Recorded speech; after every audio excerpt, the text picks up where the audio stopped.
Prieteni, colecționari de peste tot, România, Moldova. După cum vedeți, am aici niște monezi cu Elisabeta, regina Angliei. Foarte frumoase.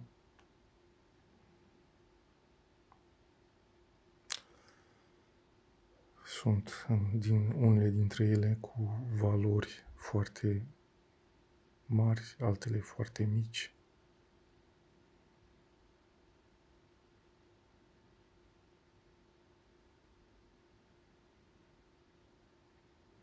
Dar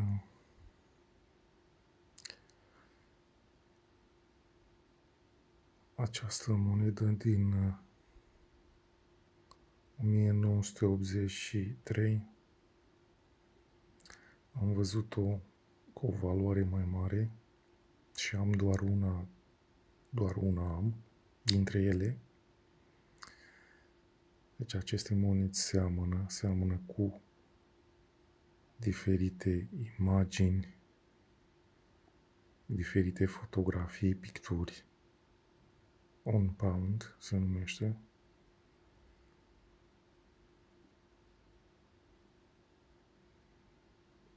Foarte frumoase, de colecție. Deci în colectorul meu am una din 1983 foarte valoroasă, în care eu am văzut pe eBay 3000 de lire, dar am văzut și pe YouTube o valoare mai mare de 3000 de lire, peste 3000 de lire, peste 5000, peste 10.000 de lire. Deci aveți grijă ce faceți și ce aveți în colectorul vostru și ce colecționați.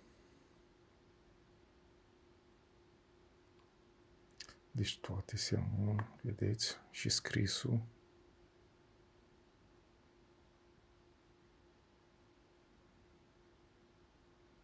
Cunoașteți acest scris.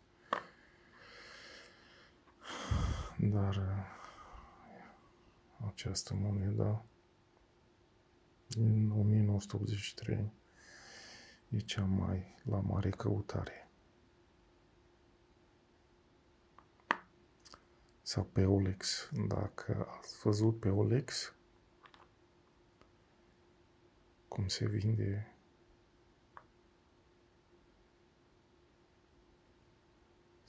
la un preț mare.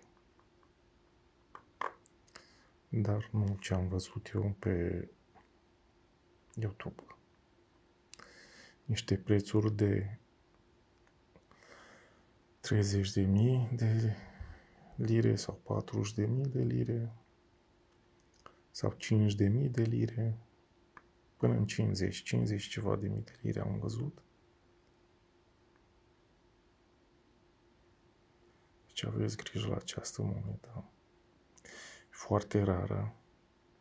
Nu sunt multe.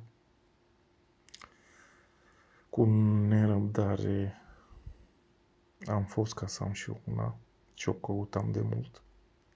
Și mai am monede ca acestea, multe, foarte multe. Sunt doar 3-4, vedeți?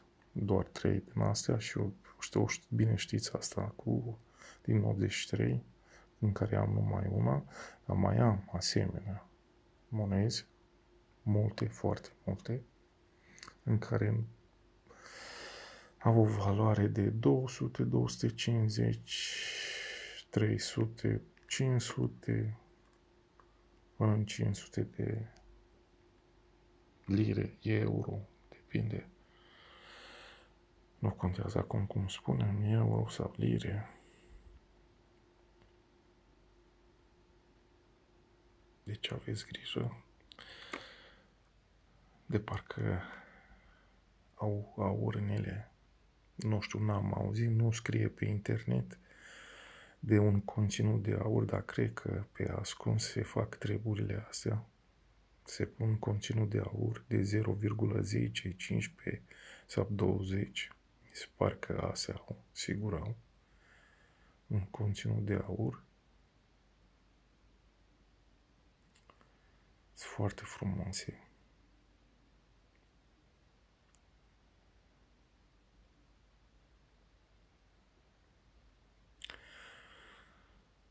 la mare căutare. Eu vă doresc succes. O zi bună. Și să aveți și voi unul la fel. Nu știu dacă. Eu am căutat de mult. Am multe monezi, multe. Dacă aceasta nu am decât una. Și e foarte valoroasă.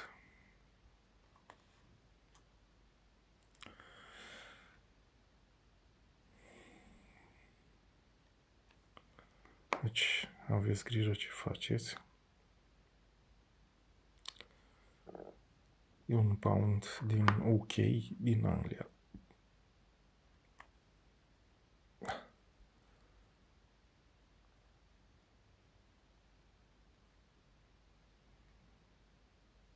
Toate cele bune.